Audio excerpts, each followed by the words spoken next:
Let's see, we're live. We're live? We are live. We're live. We're live. Hey! See, we don't wait on viewers because they will definitely pop in. Hey, good evening. This is Kitty London, host and creator of The People of Power, and I am sitting next to a very powerful individual, Mr. Darrell Searcy. I am in his beautiful home. I'm not going to tell you where we are because that's none of your business. But we are in his beautiful, beautiful home, and he's welcomed me to sit down and talk. Good evening. We're doing an intimate interview. And on The People of Power, what we do is we engage, we empower, we elevate, and we entertain. So I know you are very entertaining, but they will definitely see that later in the show. That's right. So what we do is what we call as a background check. Okay. You've had a background check? Is that a credit check? No, not really. We don't go that we don't go that extensive. We do background check. Hey, so look, we got to say hi to the Mrs. The Mrs. and the Mr. Wesley and Corey are tuned in as well. What's happening? Yes, the lovely Mrs. So we always have to say hi to the wife and husband because they feel some type of way when we ignore them. You know, right? Absolutely. Okay, all right. Attention all the time. All the time. So like I said, we're going to do a background check. So I was reading your bio, very, very impressive. But okay. I want you to tell people like the start. You don't have to go like when you went to elementary, but let's go through high school and up. Like, how did you know what you wanted to be and things like that? So let's go rewind. Okay, rewind. Okay, I'm an AT alien. Okay. Native AT alien. So that's ATL. That means inside the 285. Atlanta. Hey, Corey Neary. Hey, Corey Neary. What's happening, brother? Listen, native AT alien. Never imagined living outside of 285. Went to Benjamin Mays High School, Georgia State University, undergrad. Got an MBA at Keller Graduate School in Atlanta and did some postgraduate work at Harvard University. Okay, Harvard. And very Cambridge, impressive. Just a little something. Just a little postgrad work, nothing major, nothing big deal. Okay. And loved Atlanta. Never imagined being any other place. And I happened to meet this Philly at a wedding in Miami. Changed my world. Changed your world. Changed my world. Does that feeling have a name? Rock my world. Corey. That's my wife, Corey. Corey. Okay. Yeah, I met Corey at a wedding in Miami, and packed up everything I owned and moved to. At that time, she was in a little place west of here. Okay. So the guy said, "How long is it going to take you to get my stuff, your stuff, to West Palm Beach?" He said, "A week." I said, "I'll call you with an address," and I called him an address 3 days later. And I was in Palm Beach County. Okay. And I've been here ever since then. It's been so about. We kept you here in Palm Beach County. Yeah, that's it. That's been about 10 years ago. So you did major in business. I was a business. I've got a bachelor's of business administration. Okay. From Georgia State University. I got an MBA from Keller Graduate School of Management. MBA. I got an MBA. You're educated, brother. Okay. That's right. Well, you know, we do a little something. So what was your MBA in? Management, business management. Okay, so you always wanted to go into business, like that was kind of. You know, originally, no. I always felt like I was a corporate guy. I came out of undergraduate. I worked for IBM for 10 years. I worked for Siemens in the C-suite for about 7 years. And after the dot-com bust in 2001, decided to try something different and went into the real estate business. Wow. So went into real estate business, and it's something about becoming a 100% commission employee. It's scary. Yeah, it's scary, but it also prepared me for what it would be like to be an entrepreneur. In 2007, when the real estate bust happened, around the same time I met Corey, ended up moving to Palm Beach and starting my own business. And we've been blessed. It's been a pleasure and an honor to be in business for myself. Things have gone very well for us, and so here we are. Here we are. And the name of your company? Chandler, Campbell, and Dashel, named after our kids. 16-year-old, 14-year-old, and now 7-year-old Dashel. Oh, so the company name has a definite meaning to it. It has a definite meaning. It is the impetus for my brand. It means everything to me. So we're very cautious of how we use our brand. We're cautious of where we use our brand, and we want to make sure that anytime our company name is used in any shape, form, or fashion, that it represents us well. Okay. It represents my family well. It represents my business well. It represents everything that we Sherilyn, are. hey, Anthony. So what was like the epiphany for you? Because you said you basically were in corporate. So when you woke up one day, you said, I want to be my own businessman, my own owner. Got it. After going through 2 economic downturns, the dot-com bust 2001, the real estate bust 2007, I committed myself to finding a way to never be hit by another economic downturn. And the only way to do that was through entrepreneurial ventures. Okay. So I wasn't really sure what I wanted to do, but I just knew that I wanted to do it for myself. So I moved to Palm Beach in 2007. And I will tell you, for 2 or 3 years, I kind of just chilled out, wanted to find out what I wanted to do with my life. My wife, which everyone can't do that. Which everybody, well, you know, hey, you know, we had a couple good years, right? Okay. One morning, my wife got up with an attitude and said, you know, I'm going to work, you're laying in bed, I really need you to make something happen. So from that point on, I moved my business from Georgia to Florida. And every Monday and Wednesday, I drove from Palm Beach Gardens to Miami. Every Tuesday and Thursday, I drove from Palm Beach Gardens to Orlando. Wasn't really sure what widget I was going to sell. Wasn't really sure what service I was going to provide. I just knew that I had an MBA, I had corporate experience, and I had to have something that I could provide. That's that pressure. That's pressure. It's pressure. You know, because when I moved to Palm Beach Gardens, for the first 2 years, I didn't think anybody worked here. I mean, none of my neighbors worked. Everybody was chilling. Nobody around here worked. I mean, on garbage day, the garbage cans were pulled in at 11:30 in the morning, which means, nobody's at work, right? Right. So I'm thinking, okay, this is just how things are here. This is the way we roll, right? Wasn't quite the case. Ended up literally up and down 95, up and down the turnpike 4 days a week. And before you know it, I started picking up a couple of contracts. My very first contract was with Miami-Dade Corrections. Okay, so because let's rewind. Okay. What does your company offer? And then we'll get into the Miami-Dade. Okay, so here's the deal.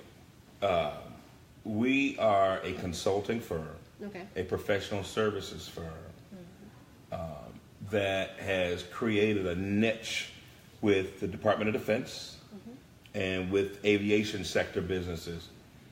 We do staffing, we provide professional services, we provide training, and we also are a value-added reseller to the DoD agencies.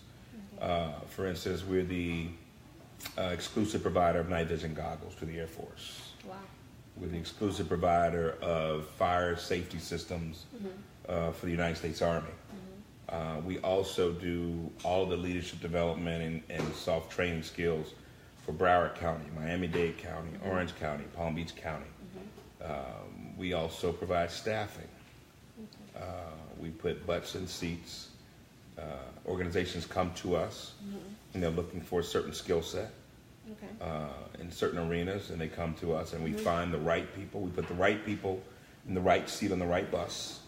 And we provide value to our customers because those are employees that they don't have to worry about. Those are all of our employees. So we now have 172 employees in 14 states, from Key West, Florida to Honolulu, Hawaii. Okay. Hey, Margot. Hey, Tatish. Hey, Margot. If you're just joining us, I am sitting with the entrepreneur businessman, and you'll notice he has a great personality, aka comedian, Darrell Searcy. If you have any questions, please do not hesitate, because again, this gentleman has a wealth of knowledge on how to get it. Okay, seriously, like if you saw his house and you knew his lifestyle, he's worthy to be praised. And I want to get people here to kind of meet people that they normally wouldn't meet, because to get you for an hour is awesome. So I'm going to pick your brain. Pick my brain. Because listen, I believe in sponging off of people who are successful because that's really the only way to do it. Listen, I'm here for you. Okay, so we're going to fast forward to the Miami-Dade. So corrections. Okay. So that's for your first my very first contract, I show up in Miami-Dade, and the rule of thumb was this. You always make the long trip first. So I left Palm Beach Gardens. I would always take the long trip first. And the rationale behind that is if I stopped off in Broward or stopped off in Boca, psychologically, you're thinking, well, the day's already gone. I might as well go back home, right? So I always and I would stop off on every exit on 95 and Turnpike coming back. Didn't know what widget I was going to sell them. Didn't know what service I was going to sell, but I knew that there was something that I could provide, and was very fortunate to run into a captain at the Miami-Dade Corrections Department in not Kendall. What is Kendall? In Kendall. Okay. And we hit it off. We hit it off very well. And she asked me about my background, my history, and I told her my corporate background, and she said, "Can you do some leadership development for us?" And I said, "Well, sure." At that point in time, as a corporate guy with Siemens and IBM, we were in front of a John Maxwell or a Zig Ziglar, or in front of motivational speakers every month. Okay. So I felt like, okay, this is something that I could parlay into an opportunity. And it worked out very well. They gave us an opportunity to do work for them, and they signed us to a very, very, very long time contract where we trained all of the correctional officers at every level within the organization. We did a lot of leadership development. We did some professional training, some personal coaching for the executive level. And that translated into opportunities with Broward County. It translated in opportunities with Palm Beach County, Orange County. So at one point in time, we were working with just about every municipality from Miami-Dade up to Orange County. That's huge. It was a. How did you feel? Like, what? I felt awesome considering that it's something that I never considered. I came from Atlanta, where I could have worked in any, Atlanta, there's a ton of Fortune 100 companies. I could have gotten a job. I moved to Palm Beach County, South Florida, where theoretically there's no corporate footprint here at all. Unless you want to go to Miami, maybe some in Fort Lauderdale, but it's not anything like Atlanta. So I literally stepped out on faith and just was looking for opportunities, and these things just came to me. Right. I don't want to just say came to me. I mean, I spent a lot of time, energy, and effort. You hustle. I hustle. I hustle, okay, cultivating those relationships. Listen, so entrepreneurs, listen to this guy. I'm telling you, It's all about the hustle, baby. And I have quite a few entrepreneurs on here now. I'm looking, and let me tell you, yeah, I'm feeling the energy. So that's great. So when you got that contract, I got that contract. We performed. Okay. Listen, we told them what we were going to do, and we did it. We showed up on time. Let me take that back. We showed up early because showing up on time would be late. We were prepared. We executed. We did everything that our customer asked us to do. And that transformed into past performance. It turned into an opportunity where I've had every customer that we've had is glaring to give us a past performance review. Hey, Janice, another entrepreneur. Another entrepreneur? Hey, Janice. Joined in. So you perform, which turned into additional contracts. Okay. We performed in Broward County, which turned into a contract in Palm Beach. We performed in Palm Beach, which turned into a contract with the Palm Beach County Fire Rescue Department's training organization, and so on and so on and so on. We had become the training organization in South Florida. Wow. And everything from team building, coaching skills, conflict resolution, negotiation skills, leadership development. We were the training organization, and I quickly realized that my income potential was limited because there's only so many training hours in a day. And my customers wanted me in the classroom. They didn't want me to send someone. They wanted me. You. So I'm limited. If you really, really think about it, let's assume that you can do training for 8 hours a day, which is unreasonable, but 8 hours a day, Charles, 5 days a week. Entrepreneur. Another entrepreneur. Yes. Hey, Charles, how you doing? That limited me to 40 hours of billable hours.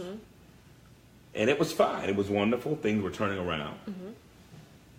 Unfortunately, it did not create the kind of lifestyle that I wanted to live. Because you were just It basically was draining. me. It was draining. If I wasn't working, I wasn't making money. And then you realize in order to really build wealth, to build an income base, you have to be able to make money while you're sleeping. While you're sleeping. That's the ultimate dream. You have to be able to make money 24 hours a day, whether you're there or not. And we found a way to do that. We found a way to, through our staffing company, through our professional services organization. I've got employees in just about every time zone, from Key West to Honolulu. So I've got 50 employees right now working. While we're doing this interview right now, we've got people working. Everybody can't necessarily do that. Everybody can do it. They may not have the mindset. So we were very fortunate. I tell my son, my 16-year-old, he's doing awesome. And he's doing fantastic. He's going to Spain for his junior year in high school. Yes, wow. And he's going to be doing amazing things. You're at a point right now where you've got to make a decision. If you want to teach, teach. If you want to be a fireman, be a fireman. You want to be a police officer, be a police officer. But understand that there are certain lifestyles that those people don't live. That wasn't shade. I'm not knocking those professions. Those are great professions. We need those professions. But at the end of the day, you can't decide to be a teacher and then complain about the quality of life that you live. It doesn't work that way. It's true. So you have to make decisions right now. So my son wants to go to Stanford. My son and I, my 16-year-old son, we have a real simple rule. You handle your business and I'll handle mine. My wife hates that because she thinks that means that he gets everything he wants. And the honest truth of it, she's right. Because as long as I get A's and B's coming in and he's working at a hedge fund in the summertime and he's handling his business, he can get anything from me that he wants. But you let a B come into this home, then we got an issue. Or you let him show up to work late for his hedge fund job, then we have an issue. So it's real simple. I'm training an entrepreneur. You handle your business, and the rest will come. See, the harder we work, the luckier we get. It's real simple. That's true. It's real simple. Hey, Tracy. Hey, Tracy. Hey, Stacy. Hey, Stacy. How are you? So, amen. Janice is one of the hardworking entrepreneurs as well. So, and she's actually one who left her job. And good for you, Janice. Really? Yeah. Listen, you can work for somebody else and make someone else rich, or work for yourself, Janice. So, listen. Thumbs up to you, Janice. Yeah. Thumbs up. So, you make sure she has a way to reach me. Okay. Come on now, he's preaching now. Tatisha said he's preaching now. But that's true. So so we get people like this, and we feel stuck. And I'm saying we is so you can kind of just get a generalization. We feel stuck. We feel like, okay, we're in a cubicle, but we know we have $1 million talents and we have $1 million dreams. And like you said, this job here is not going to get me this lovely home that we're in right now. This is not going to get me. What is that thing that you say, what do you wait? I mean, I don't know. It's like that. So let me say something. You've mentioned it a couple of times. Listen, okay. We're blessed. The home we're blessed. The lifestyle and the whole Mirasol lifestyle is something that I've never experienced in my life. Matter of fact, my friends and family come here and are just scratching their head wondering, but here's the deal. As wonderful and fantastic as all the stuff is, there's nothing more fulfilling to me than being able to set a goal, set a plan, and execute on that plan to reach the end goal that I set for myself. There's nothing more fulfilling. All the stuff comes as a result of you handling your business, executing, being someone of morals, of values, being someone, when you tell people you're going to do something, do it. Right. Show up on time. Show up early to be on time. Handle your business, execute, perform. We were fortunate to go out, and one of the things we hadn't talked about is we went out and became certified as a small business. We're certified as a small business in every municipality between here and Orlando. We're certified as a small business here in Palm Beach County, as a DBE in all 50 states, and as an 8A firm. And what that simply does is it allows us the ability to minimize the competition in our space, right? So listen, as an African-American business person, for those of you that don't know this, the federal government, the state government, municipal government, you get preferential treatment for being a certified minority business. Now, let me make sure you understand something. You get special treatment for being a certified minority business, but it doesn't mean that you get to keep the business. You still got to go hunt for the business. You still got to earn the business. And more importantly, you have to maintain the business. Hi, Nicole. You got to maintain the business. And we've been fortunate enough to exploit the certification programs that are out there. We do business at every level of the federal government. We do business with corporate as well. We've got certifications, literally every certification there is, we have. So much so that when large businesses or municipalities or federal government agencies are looking to spend their dollars with minority businesses, they now call us. We're not necessarily having to hunt for them because we've developed a reputation. Our morals, our value system, our corporate culture, our processes, our procedures. And I think a lot of that comes from my background in corporate America. But just my customers that do business with me don't think that they're doing business with a small minority firm. They think that they're doing business with a great firm. Not a small minority firm, a great firm.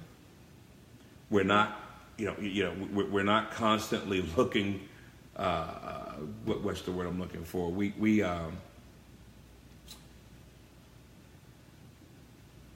as much as we use the certifications, firms that end up doing business with us very quickly forget that they're using us because they have to. They realize because we provide value. So they need you. So they need us. So you create a need. So we create a need. We create value. To the point where our customers take us around the country with them. Oh yes, because I know you travel a lot. I travel. I'm on the road 4 to 5 days a week. You need wings. I need wings. That's right. That's right. I need wings. Maybe a private jet, real soon. Private jet? You may. Hello. You may be. But yeah, our customers are great. So I was doing some research, and I want you to kind of tell me what you think about these things. Okay. 6 reasons why. And we'll say especially minority businesses seem to fail. Number 1, they go in business for the wrong reason. Right. You agree? They go into business looking for a home run. They're looking for a $100 million business. Information, good notes, good information. For the wrong reason. For the wrong reason. They go into business thinking that I'm going to make $1 million, $100 million.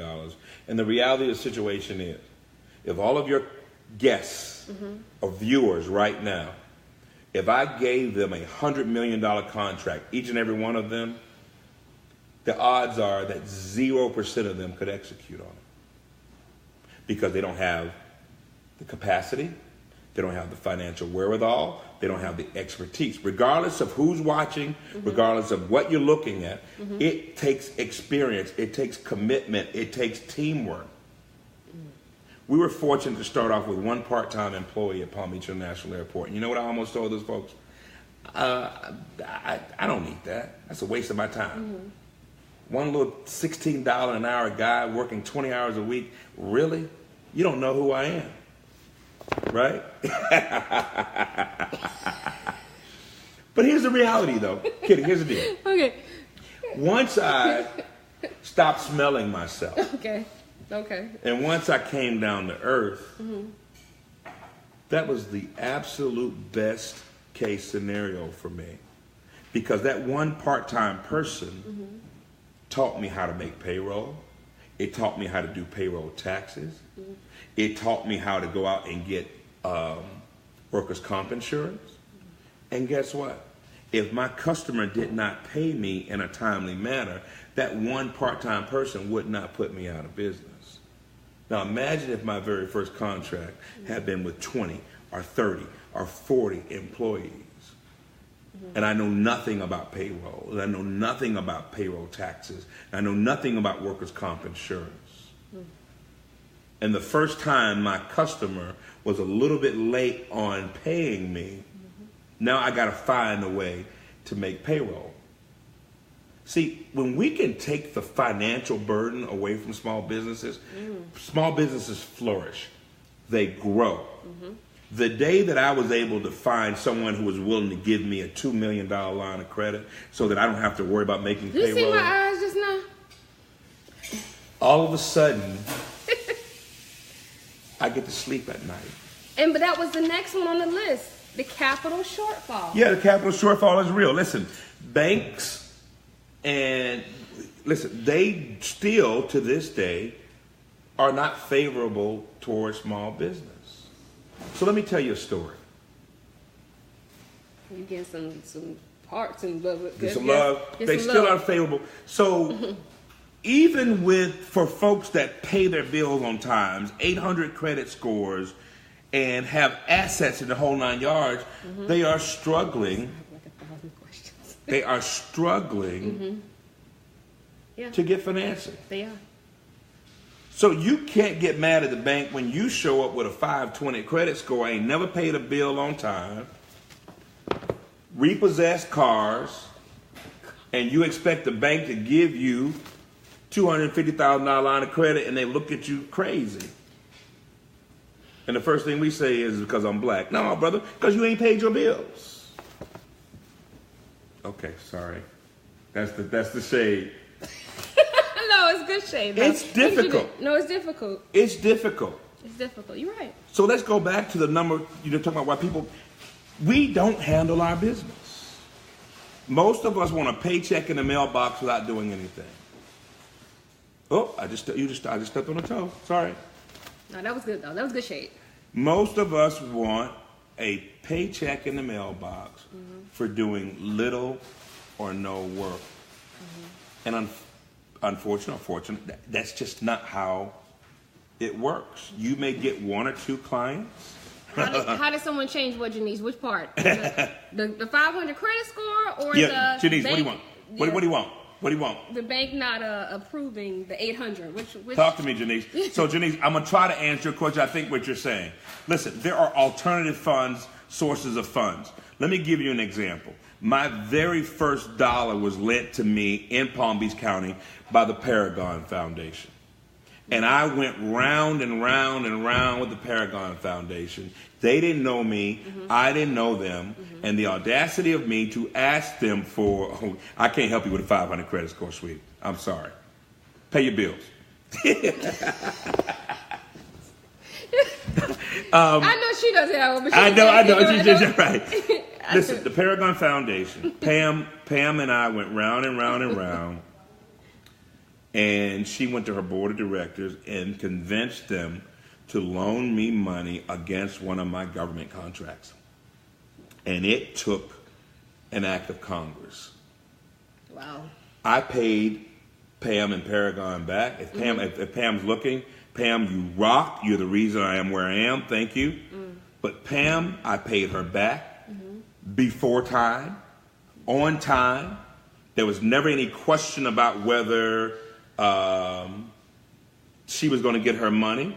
And then she turned around and expanded my loan for another contract, which I was able to take and go to another financing organization who had greater capacity than Paragon. Right. Listen, there are funding sources out there. Don't be fooled. Okay. There are funding sources that are out there, nonprofit NGO organizations who are dedicated to black business. Mm-hmm.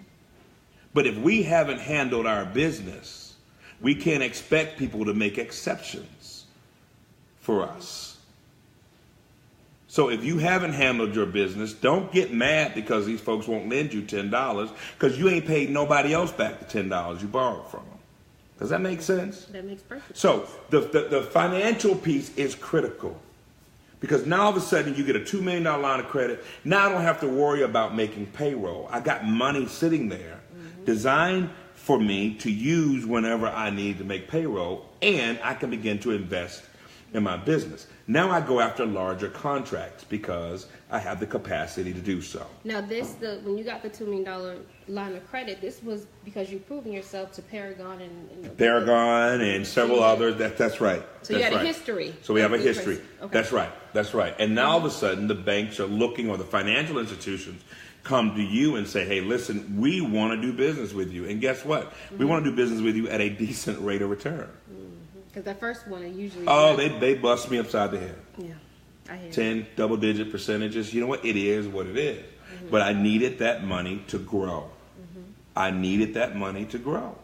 And the more assets you have, the more history you have, the more past performance you have, the better the terms are for the financing that you get. Now, the ideal situation, like Sarah Blakely with Spanx, I listened to her for 2 hours talk about she didn't need a dime from a bank. You know what? She created a product that she could sell 1 million of those widgets, and that money came in, and now Sarah Blakely gets to dictate whether she finances her business, whether she deals with venture capitalists, whether she sells parts of her business or not. That is the ideal situation to be in. 99% of businesses are not in that situation. That's the exception to the rule. That is the exception to the rule. But Sarah Blakely taught me one thing. See, Sarah Blakely did not start out in business to sell pantyhose. Sarah Blakely made a decision. Listen to this. Sarah Blakely made a decision. I want to live a certain lifestyle. What can I create and sell that would allow me to live a certain lifestyle?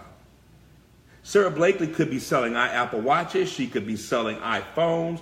She decided to create Spanx. She literally took a pair of pantyhose, cut the feet off of them, gave them away to her friends, and called them. It wasn't even called Spanx in the beginning. It was called something else, and the name didn't click. She threw the name Spanx on it. Her friends were buying them, telling their friends about it, and before you know it, she hit her goal. She was selling X number of widgets that would allow her to live a certain lifestyle. Had nothing to do with pantyhose. And she created that name. And she created the name. She created the product. Listen, I don't know about you, but my mom and grandma used to cut the feet out of their pantyhose all the time because it was too uncomfortable. They could have just as easily have created Spanx. They did. They did. Ladies didn't know what they were. Someone else just took advantage of their knowledge, of their expertise, and their financial ability to bring it to market, and now it is a billion-dollar business. This is not rocket science. It just seems that way. It seems that way. Listen, and my wife tells me all the time, listen, some people are built for entrepreneurship. Everybody's not built for this. I'll tell you a story. Corey's not around anymore. So let me tell you this quick story while she's not around. We were in the beginning. I'm always around. In the beginning of this business, she came to me, and it was somebody like the school district or some company here. Maybe it was some.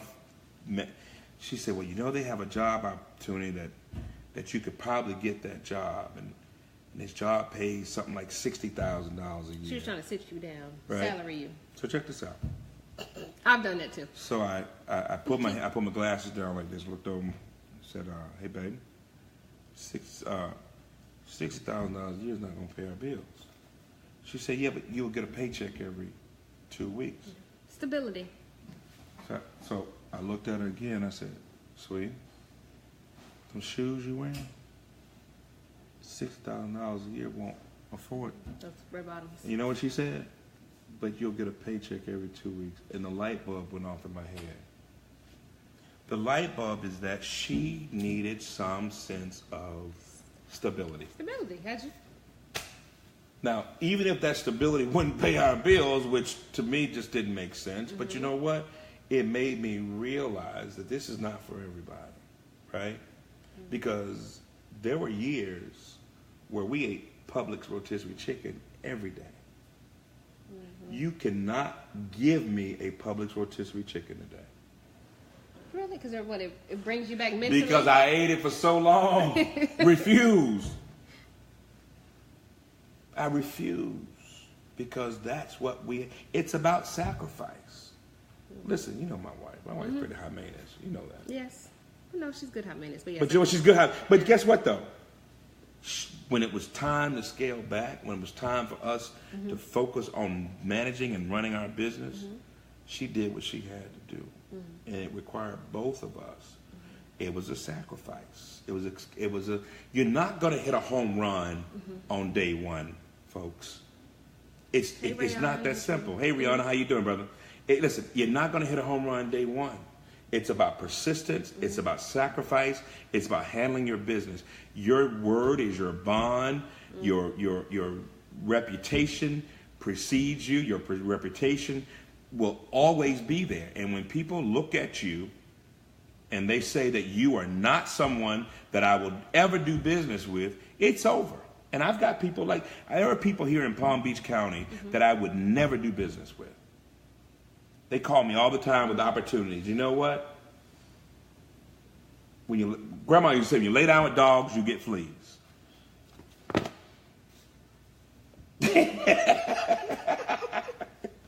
Listen, you have to be someone that folks want to do business with.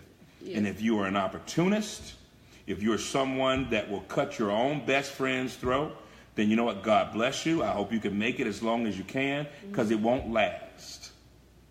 Values, morals, integrity is the name of the game. That's why my customers look for me now. I don't have to look for them. They look for me. I give them a wonderful product at a reasonable price, and they know that when they call me, it's done, and they do not have to micromanage me. And that's the name of the game. That's the name of the game. Janice, listen. My shade fan is here. Okay, so look, the next one on the list is for businesses is too much overhead. Yeah, you can't be hiring Pookie and them, all your boys, your sister, your auntie, your cousin, folks who ain't never had a job, and all of a sudden you're gonna put them on your payroll. Come on, no. Listen. As much as you love your family and you love your friends, you have to manage your payroll. We're very fortunate. There's only 3 people on our payroll who are not assigned to a contract. If you don't find a way, and here's the deal, my employees that are on those contracts also understand. It is their job to make sure those contracts are renewed or continue. Because if they're not, guess what? They don't have work. It's just as simple as that. Everybody in the organization is responsible for selling. Everybody in the organization is responsible for expense reduction. Everybody in the organization is responsible for making sure that we are profitable. And we do that by offering a profit-sharing incentive at the end of the year, which encourages everybody in the organization. It encourages everybody in the organization to make sure that we are a healthy organization. So no, I can't. Because they're invested. Because they're invested. And when they're not invested, they could care less about what you're doing or how you're doing.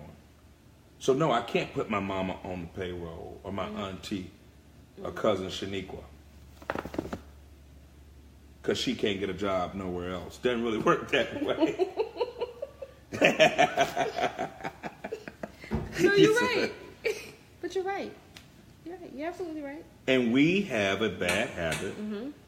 We make a little money and we want to take care of the entire tribe. And I'm here to tell you that you're not helping anyone by giving them something that they don't deserve. If I wouldn't do it for my 16-year-old, remember, my 16-year-old has an obligation to bring me A's, and he has an obligation to excel in his job before daddy does anything. So if I want to do it for my 16-year-old, I'm not going to do it for an adult who doesn't handle their business. Just doesn't work that way. Preach. Preach. Who's that? Sheila Dawn? Yeah, so Stacy. Let's just say Stacy. Stacy? Yeah, Stacy. Hey, Stacy. How are you? Okay, so the next one is lack of delegation.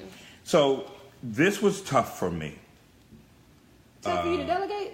It was, because in my mind, nobody does it like I do.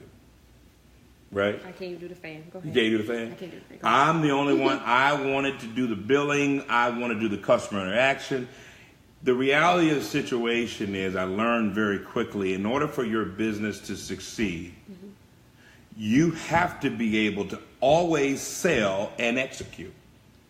In the beginning of the business, because we're trying to grow the business, we were selling, we got a piece of business, we moved from selling to the execution piece. Well, the problem with that is as soon as this contract ended, we went hungry because there was nobody over here selling. Somebody's always got to be selling. So you got to know what your lane is. If you're a sales guy, then you need to sell and you need to hire people that execute. If you're an executioner, an operations person, then you need to hire people to sell. That's true. The key to being successful in business is never stop working. And the way you never stop working is you never stop selling. And you cannot do it all. I think that's one of the hardest parts, especially when it's your baby. When it's your baby. When it's your baby. I have, it's taken me a long time, but I've got a staff right now that I trust implicitly. Now, as Oprah says, I still write my own checks. Did you say implicitly? Nobody You writes don't my use checks. a big word. What does that mean? A staff that you can trust to make decisions on behalf of your business when you know you can't be everything to everyone. I got staff members right now that I trust. They come to me with ideas, with decisions, and I empower them to make business decisions on behalf of my business, because I cannot be, like, I have 172 employees. 172 employees. Hey, Angela. Hey, Angela. 172 employees. That's a lot of responsibility. It's a great deal, and I'm responsible for 172 families. Wow. From retirement to health insurance to you name it. I can't do that on my own. I have to have people that I trust, people that I value, and people that I think have the company's best interest at heart to be able to make decisions for us. I cannot grow if I'm micromanaging my business. So let me ask you a question, because that's, like I said, that's a lot. It's a big responsibility. It's a big responsibility. You travel, you're successful. Did you notice that people just started falling off the list as friends because you were not maybe the same Darrell as you were, because you're laughing, because that's it. So guess what, though? So you got to realize, the whole "No New Friends" song. No new friends. Yeah. No new friends. Right. Listen, my boys from Atlanta have been my boys from middle school, and we will always be down like 4 flat tires. Okay. I will share with you that some of us have progressed faster than some of the others. But at the end of the day, the folks that I really call my friends are folks that I played 8th grade football with, right? It's funny, moving here has been interesting.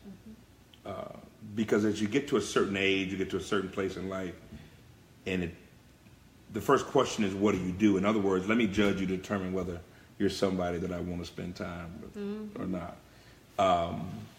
Hey, LaShawn. And it is what it is. It is what it is. So I have no interest in new friends.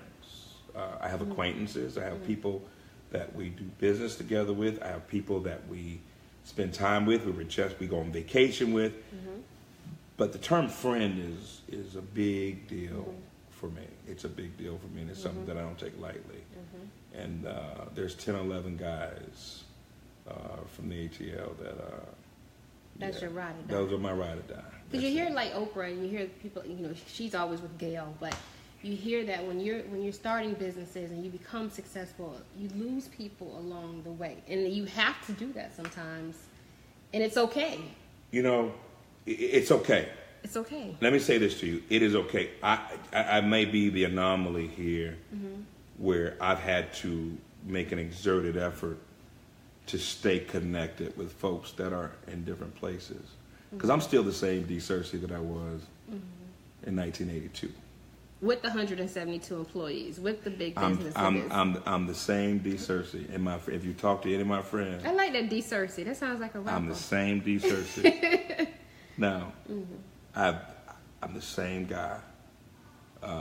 Things may be different, lifestyles may be different, but those folks that used to come to my house on Sunday for dinner with my mom, those are my friends, and those are the only people that I would consider truly friends. Yeah.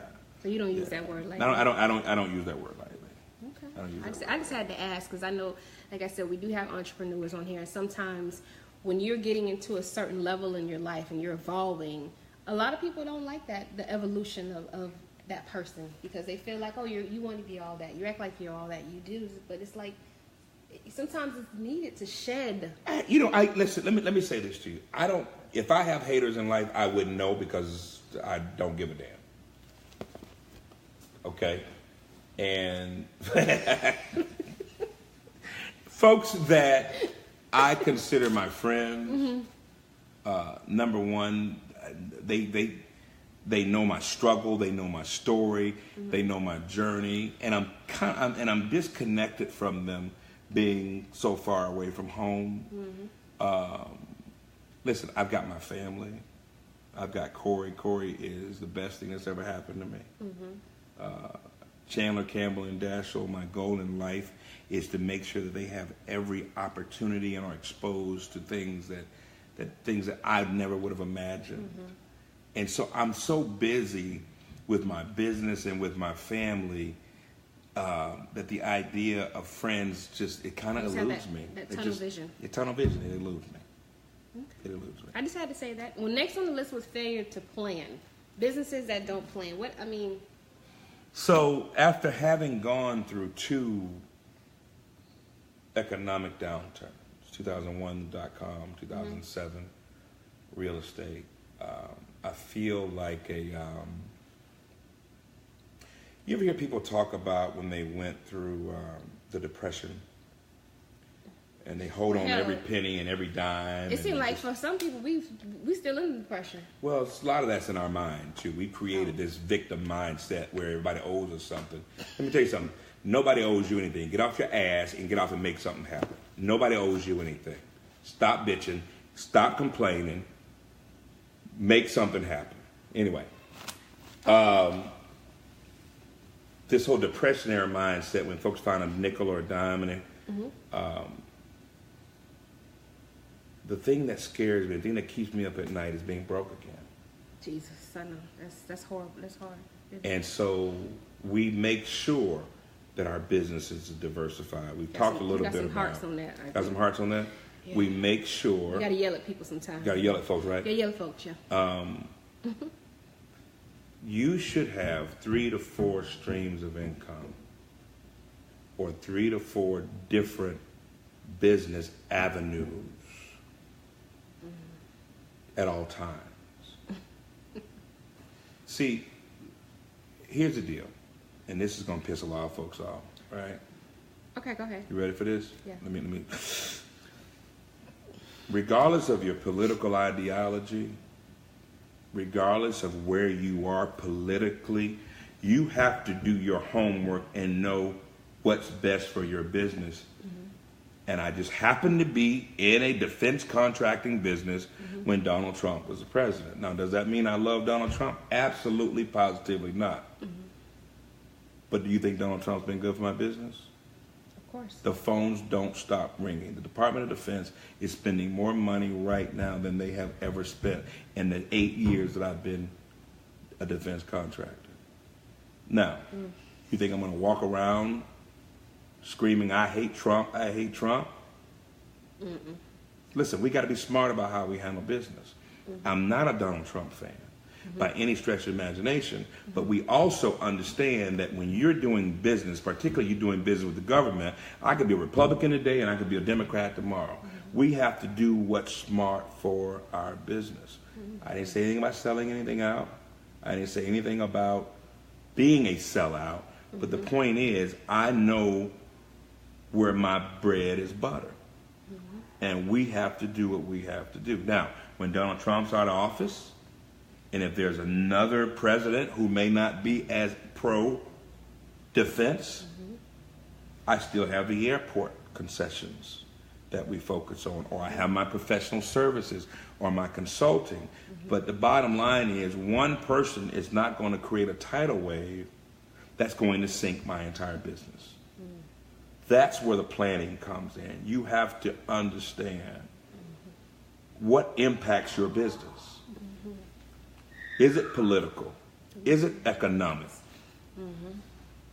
You have to know what impacts your business. And sometimes you have to learn to put that fake smile on and smile at people that you don't like or that you don't care for, because at the end of the day, my desire to hate someone will not pay my mortgage.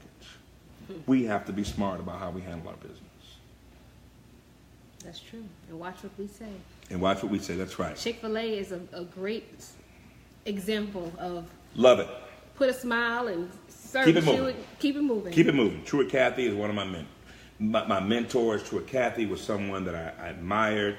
Atlanta business, the very first Chick-fil-A was right down the corner from my house growing up. And I will tell you, Chick-fil-A is, in my mind, regardless of what you think about Chick-fil-A's ideology, they run an incredible business.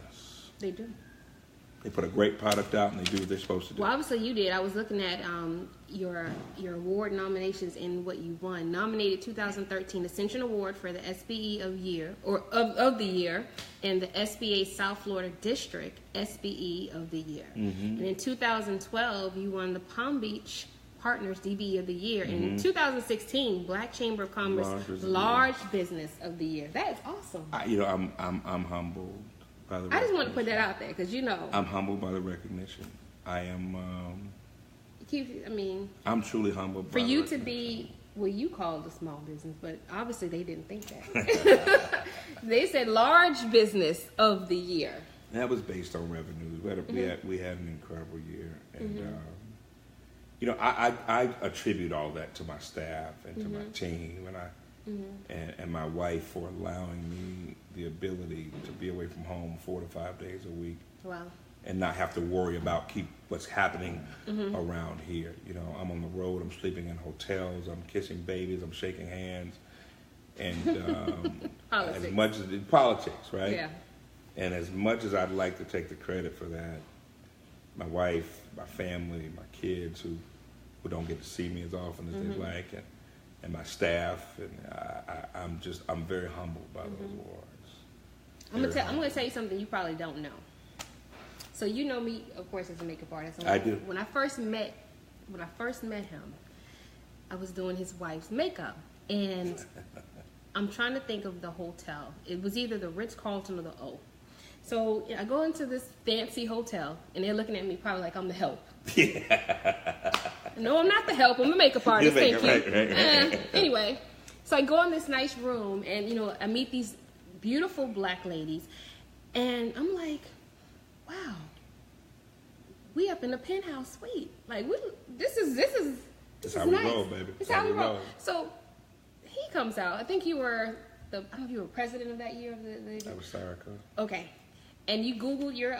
We had to Google his tie because he had to do his tie in some way. Right. And you Googled, but the wake up call was the Bell people came and they had like bags and bags of Gucci, and I'm like,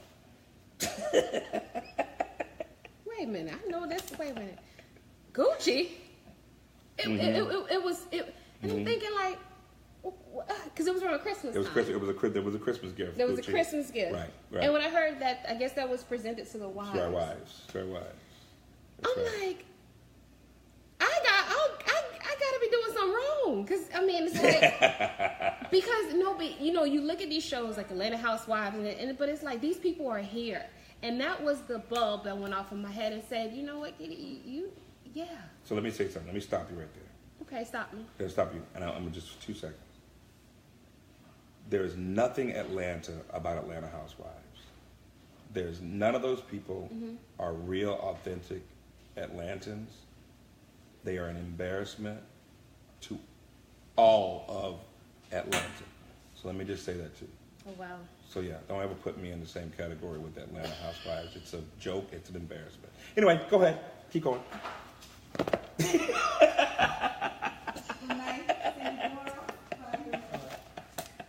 But no, so when you talk to Saya, yes, Saya was a recipient of one of those boxes, and but I was so, because I still had to keep it professional. You know, I was meeting them a couple of them for the first time, so I didn't want to look like I was like this crazy chick. Like, who is that?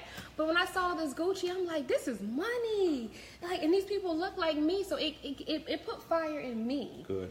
So I'm glad that you're sitting here, you're talking to my audience, because people may not say like, oh, I don't know him, who is he?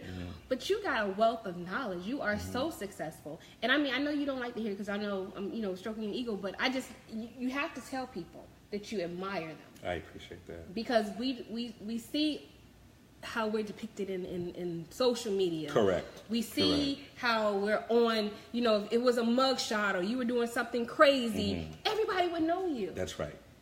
But you run a business, you have 172 employees, you had your ups and downs, you're very successful. People need to know who you are and watch you because you're doing something that people are dreaming about. Well, I appreciate and you're dropping jewels, so that's why I'm just like, thank you for even sitting down because I know you're always gone. But I wanted to have, and I know, a lot of people right now who will be watching, they're entrepreneurs, and they want to know, like, the secrets. Because we see these fancy cars, and we're like, did you ever have any downfalls? Did you ever feel like giving up? But you answered the question because you say, it's your family that keeps you motivated. It's my family. And you don't want to be broke again. I would never want to be broke again. Listen, my story, you can't look at the stuff and make an assessment about my story because the reality of the situation is if you drove by this house at 4:30 in the morning, you'll see the lights in my office on. Right?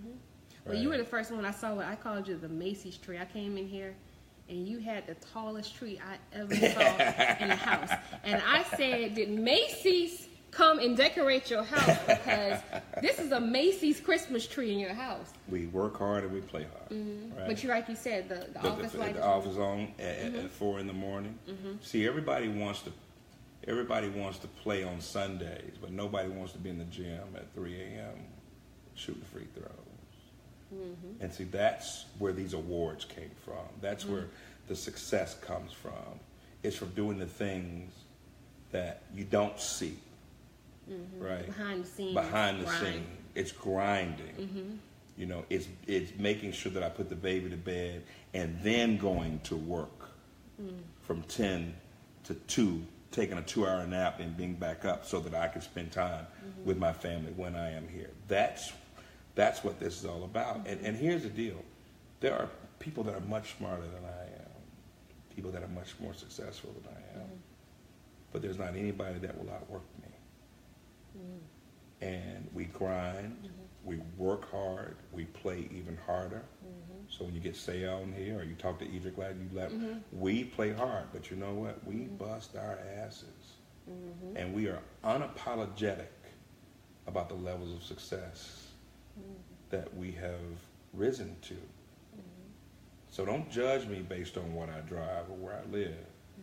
Judge me because you know that I'm up at 3:30, 4 o'clock in the morning, grinding, doing what I need to do to make sure that the private school tuition is paid and for all 3 kids. And, we just, it's about the quality of life. For me, well, I see you with your skiing trips and stuff. Brother goes skiing. Listen, you like skiing? All of my kids ski. Okay. All of my kids ski. We do. We work hard and we play hard. LaShawn says, I agree. She's another entrepreneur. She actually has a T-shirt line coming out called Trust Your Dopeness. See, so you're dope. LaShawn, send me a shirt. I want to be the first one to buy one. No, she has buyers now. Oh, well, then I want a shirt. I want a shirt. There's nothing like supporting black business, but I'm going to support you because you're good at what you do, not because you're black business. Let me say that again. Don't expect me to support Pookie because you're black when you don't provide a quality product.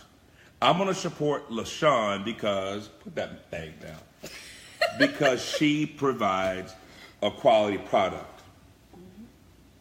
How many times do you get these emails, come support this black business, come support this black business, and you get there, they ain't on time. Look, what happened the other night at this, they were an hour late. The place looked like it was ransacked. Come on, man. We can do better than that. We can do better than that, folks. Don't expect me to support you because you are a black business. Expect me to support you because you are an excellent business person. Stacy also, she has a shirt called my sister, you're my sister, not my competition, because of, a lot of the... All right, Stacy, I don't need a sister one. Can you do a brother one? Yeah, Stacy, they can do it. Hook that up for me. Send it to me. I got you. Checks in the mail. And it won't bounce either. And it won't be... Yeah. Please, if y'all still bouncing checks, come on, good people. It's 2018. Come on, good people. You know what? You're gonna get embarrassed, but my wife is gonna be so embarrassed. No, she's not. But I told you to be raw and intense. All So right. listen, business people, please, before he goes, because he's a busy man. Please type any questions. Hey, Ashika, type any questions. I know, Janice, you have some questions. Type questions. So Do I know your Sheikah? I don't know. She works for the sheriff's office. Sort of sure. Okay, I may know Sheikah. Okay. Yeah. She works. Thank you, Sheik. Awesome interview. Thank you. Yes, Thank you, Sheikah. yes. But yeah, I pride myself on sitting down with people who are going to be candid, transparent, and I want my audience to be engaged and be taught things, because a lot of times, like, we don't get these business one-on-one lessons, and you're giving it to us raw and uncut, and this is what we need. Right. We need a wake-up call. We don't need to sugarcoat. Okay, well, if you do your bit, no, we need to say, get your butt off the couch. Right, and handle your business. Stop lying to folks. Stop lying to folks. Stop giving Stop lying to yourself. And that too. Stop trying to charge $100 for a $20 product when you know That's it's right. not great. That's right. That's right. But we need to hear this, because a lot of us want to start our own business. Mr. Searcy, please provide me with the LaShawn, you ready? I'm going to give you my personal email address. Uh-oh. It's D as in Darrell, B as in boy, Searcy @gmail.com. dbsearcy@gmail.com. You send me an email. My commitment to you is to respond to your email within 48 business hours. What advice do you have for someone like me? I'm a wedding and event planner, decorator. Listen, Janice, we spend... Janice. Janice, I'm sorry. I called her Janice. I'm sorry, I can't see. Look, even with the glasses on. Hey, Janice, we put on, between my wife and I, between the organization, you know all the organizations we're in, Janice, we plan at least 10 to 12 events a year, and we pay top dollar for these events. You know why? Because I want 5-star events. So if you can put on a 5-star event, you call me and we will give you now listen now. 5-star events is not, what's that little place they hang out at on Palm Beach Lakes? That little Pookie in them place? What place on Palm Beach Lakes? No, okay, no, okay. So listen, 5-star events, Janice. I'm sorry. 5-star events. We have to be accountable for our own actions. That's right, Yashika. How do you make money while sleeping? So let's talk about how I make money while sleeping. Jessica, don't be calling names, Jessica. Yeah, that's it, Jessica. Yes, Jessica.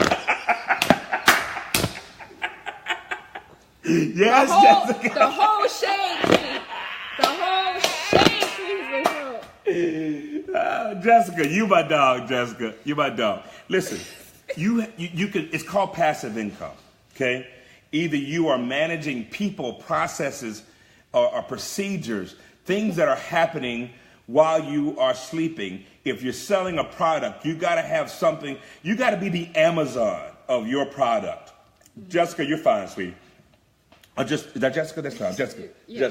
Sell your product online. Why do you need to be in a storefront? And hey, guess what? If you haven't figured it out, Amazon is selling everything that you're selling for less than.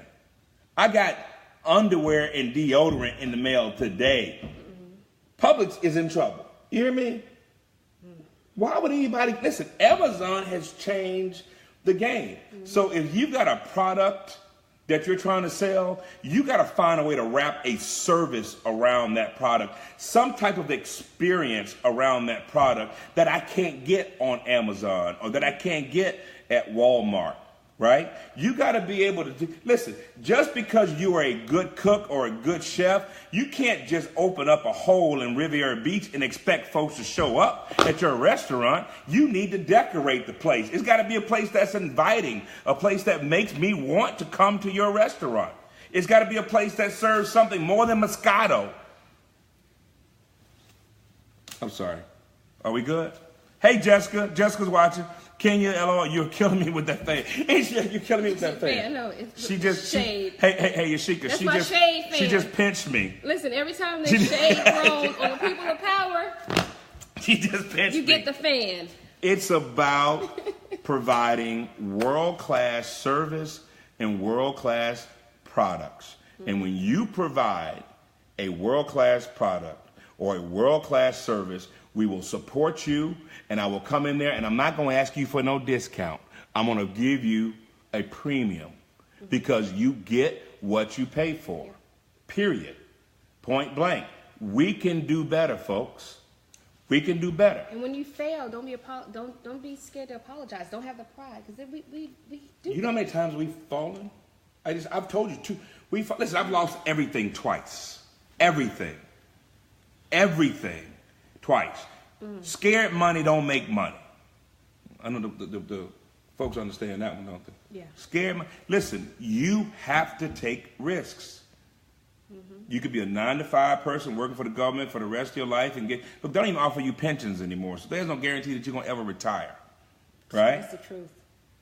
Yes. Right? So maybe your mama and your aunties and cousins, they retired with a pension. Those days are over. So who's going to take care of you? Because there's no guarantee that Social Security is even going to be there. Who's going to take care of you?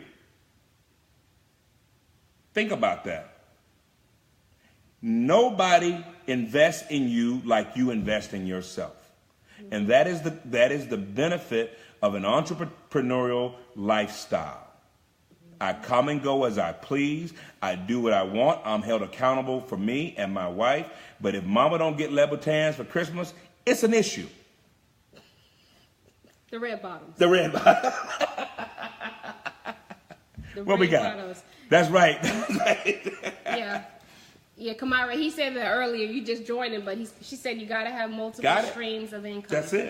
That's it. No joke. You got to have it. Well, what happens when you're like multi-talented, like myself, and you have so many things that you want to do, but it's like you get pulled in all these different directions? It goes back to your comment about delegation. You can only be so many places at a time, and if you are as good as you think you are, you should be able to find talented people to take that vision, that tacit knowledge out of your head and turn it into an opportunity. But you got to find the right people, put the right people in the right seat on the right bus, and get out of the way and let them do what they're supposed to do. And sometimes the things that you really want to do, you have to realize that that's not the plan. That's not going to get me. We got to be smart about it. I just told you, listen, I loved doing the training. I loved being in front of classrooms. But the reality of the situation is I'm limited to the number of training hours per year. My income is limited to the number of hours there are in a year. And if I was okay with that income, but in my case, it didn't work for me. And my customers didn't want my employees or my consultants. They wanted me. So I'm limited. So let me ask you a question. How can I answer my phone call and take new business when I'm sitting in a classroom training all day long? You can't. You can't. You can't. So I'm limited, right? It's called opportunity cost. What have I missed out on because I couldn't answer the phone? That's another thing. I get more business because I answer my phone. People, you cannot be in business and not answer your phone. You cannot be in business and not return phone calls or emails. You're not in business. It's called a hobby. Because if you can't respond to your customers, you are not in business. And we were just talking about that earlier, about some people I won't mention, but yes, they were unresponsive. Then they're not in business. They got a hobby that they're playing around with. But okay, so for example, the people that, let's say, get overwhelmed and they only pay attention to a certain clientele and the rest can, whatever, I've arrived. Did you have those people? Okay, but unless those single customers are going to buy from you every day, it costs you $9 an hour to have someone answer a phone for you. $10 an hour to have someone answer. If your phone is blowing up like that, you have to listen. You Lord, have where's your to, book? Lord, where's his book? You have to answer your phone, people. You have to be responsive. My wife got on me tonight because you put that phone down, you're at dinner table, and I reminded her very politely that that bag on your shoulders because I answered my phone. Hello.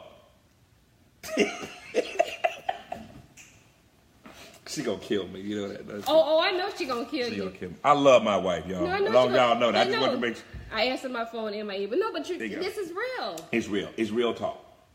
It's real talk. It's real talk. And so we know our roles. My wife does a fantastic job of making sure that my home is intact so I can focus on growing and executing on my business. Hello. So what do you think, real quick, I know, see, I told you this thing, what time is it? What time is it? Oh, see. We all go an hour. You going to pay me overtime? You're going to pay me overtime now.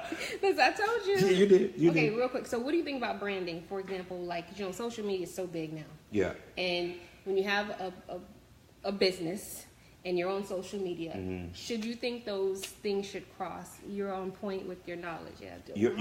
Your brand or your logo represents you. So what that means is it means spend time with someone who is a creative person. And that logo, that brand should be on everything that you touch, that you do. You should want your brand in front of as many customers as possible, right? Now, this may sound crazy, but if you're not an entrepreneur, you won't get this. But there's no reason why my CCD brand cannot be as Coca-Cola. Coca-Cola is one of the most well-recognized brands in the country.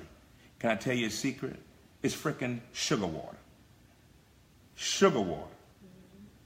Coke's brand sells their products. When Coke does not advertise for 30 days, their sales will drop by a minimum of 30%. That's the power of branding. Something like a Coca-Cola. Now, don't tell me I drink Coke with my Maker's Mark. But anyway, if Coca-Cola, a brand like Coca-Cola, has to continually spend money on their brand, what makes you think you can get away without spending money on your brand? How do you handle a vendor that fails to provide quality service without bashing them? I just don't do business with them.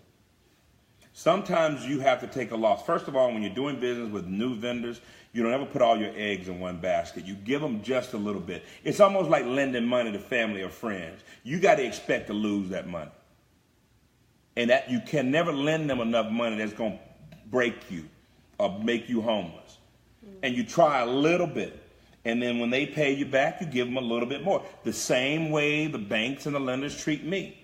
They're not going to give me $2 million right off the rip. So you won't give a new vendor, let's say, a whole, like you said, like your events. If they're a new vendor and they say, hey, well, you know what? I decorate. Will you give them just a little room to see how they're going to do that? I may give you a little room. We got a national conference coming to the Breakers in 2019, right? And we'll give them a room or we'll give them a little something. But I'm not getting ready to put my whole reputation on the line for someone that I don't know, because the reality of the situation is someone will say what's nice to somebody else is relative. We were at the Ocean Reef and it's so nice, it's so nice. It's a 70s apartment. It looked like junk.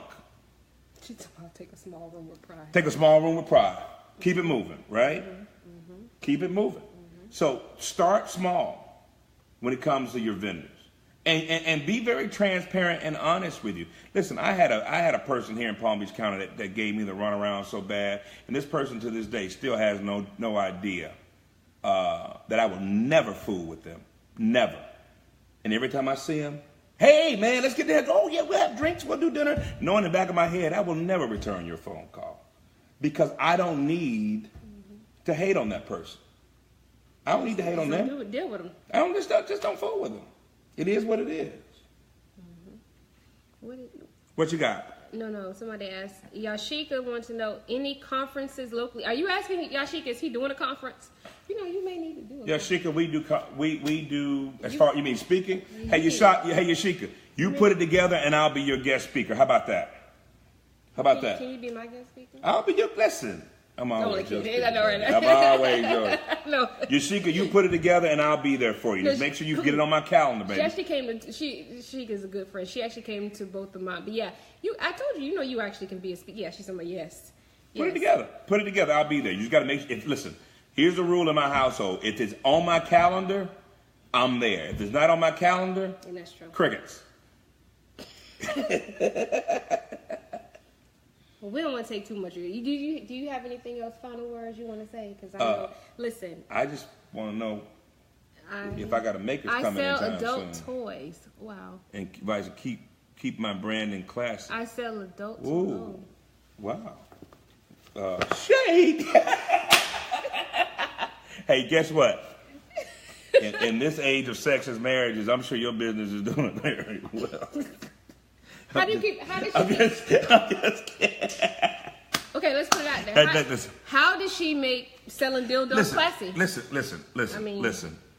It, there's nothing embarrassing about your product. There's nothing. If you're comfortable selling your product, you know who your audience is. Mm-hmm. I'm sure you've captured their email addresses, their names. You probably have a database. A lot of people don't have that. You're speaking a foreign language to people now. People buying dildos got email addresses. Trust me. Are they watching it online? Come on. I mean, listen. First of all, we grown folks having a grown folks conversation here. Okay. If you're selling adult toys, that means these folks, I'm sure, are watching adult toys, are watching movies online. They're watching movies. Mm-hmm. Maybe you can advertise your product on the local Comcast station. Listen, you everything. There's some money there. Everything. Can they buy it on Amazon? That's reality. And listen, your business with the adult toys should be booming because those people that are ashamed to show up in your store are willing to buy, probably because they don't want to show up in the store, right? Right. Yeah. What? Who was that? Say what? Don't y'all do me like that? This has been, no. Tracy. Kamara, good people. This has been extremely enlightening. Someone asked me, I just want to make sure I didn't miss. It was a gentleman. Hold on. Yeah, where the fellas at tonight? Fellas didn't show up tonight. Oh, I know. Derek Marcel McCrae. How do I get into contact with him? You ever had McCrae's ribs? No. Barbecue. Where's the restaurant? Off of 45th Street. Is it still Derek? Derek off of 45th Street. Huh? It's on Military, I think. But anyway, Derek. Okay, give me some. All right, you can email. My email address is dbsearcy, D as in Darrell, B as in boy, Searcy, SEARCY, @gmail.com. That's my personal email address. Okay. Give me 48 hours. I will respond to you within 48 business hours. dbsearcy @gmail.com. She said very helpful information. I told you that. Thanks, Stacey. Reach out to me, Stacey. I want one of those shirts. Stacey's the one that has the shirts, right? Yes. Yeah, good memory. Yeah, I want one of those shirts, Stacey. So hook me up. And I want some ribs, Derek. Hook me up. I'm from the ATL, baby. Look, Derek. Make sure the ribs are come correct, bro. They gotta come correct. I'm from the A. He mean it have some meat on them. That's in other words. So any final? Because I think we covered everything. Any final words to the people? Very good information. I really appreciate your time, sir. Thanks, T. I appreciate it, brother. I appreciate it.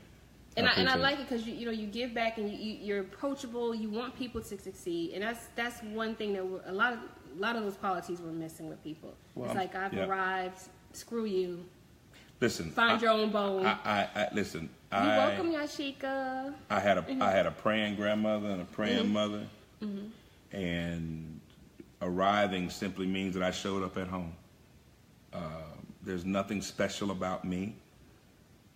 There's nothing different about me. I just had I'm an ordinary person that was just had extraordinary blessings, and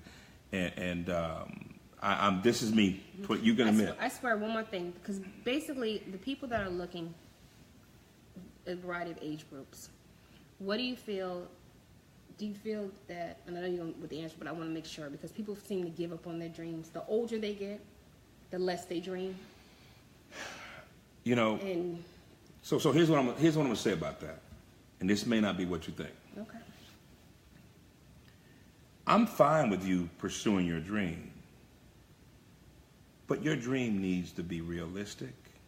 Your dream needs to be goal-oriented, and your dream needs to have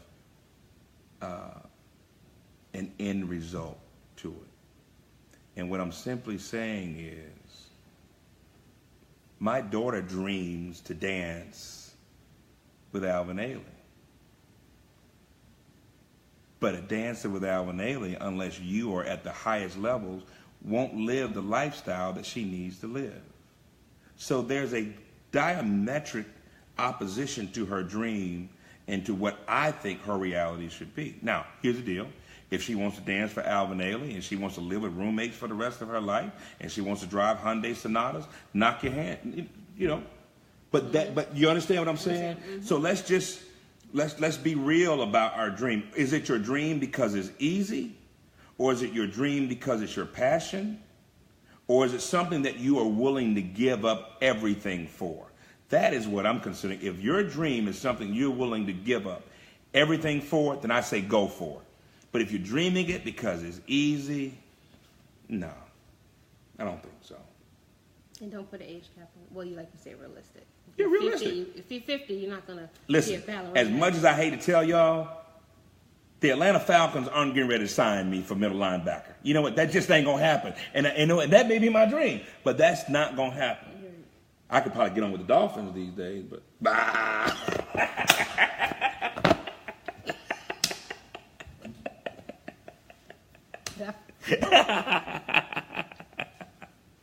Okay, all right. I'm being silly. Time for makers. Y'all ready for a cocktail? You did good. Did good. So I appreciate you. Peace in the Middle East. Yeah, so A-Town down. Play this video back, share it. This has been like, you kind of like a mini Les Brown. Les Brown. For real, you got mini Les Brown. You got a little mini Les Brown well, to Jake's in you. You know. LaShawn, don't forget to send. So everybody that he's made contact with, follow up. See, that's what we don't do. We don't follow up, and then we say. One person will send me an email. One. And I'll respond to them. You think only one? No, one. No, I think more than one. You think one? Let's bet. I think four. Drinks on. Look. Lose about a drink. LaShawn's going to do it. Stacy's going to do it. Don't be calling them out now. Janice is definitely going to do it. and Derek better do it. So I thank you all. Please share this video. I'm serious. Share it because, you know, this wealth of knowledge, you would have to pay him like a lot of money. A lot of money.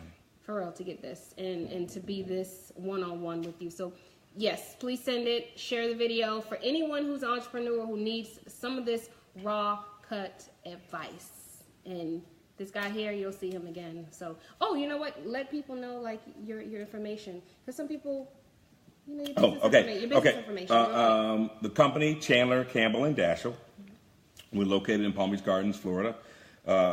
Just use the personal email. Okay. The email, other business email, and I'll get back to you. dbsearcy@gmail.com. I'll get back to you within 48 business hours.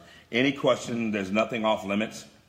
In fact, if I can be of assistance to you, if you want to go out to lunch, I'm sure Derek will set it out for us with some ribs and some potato salad.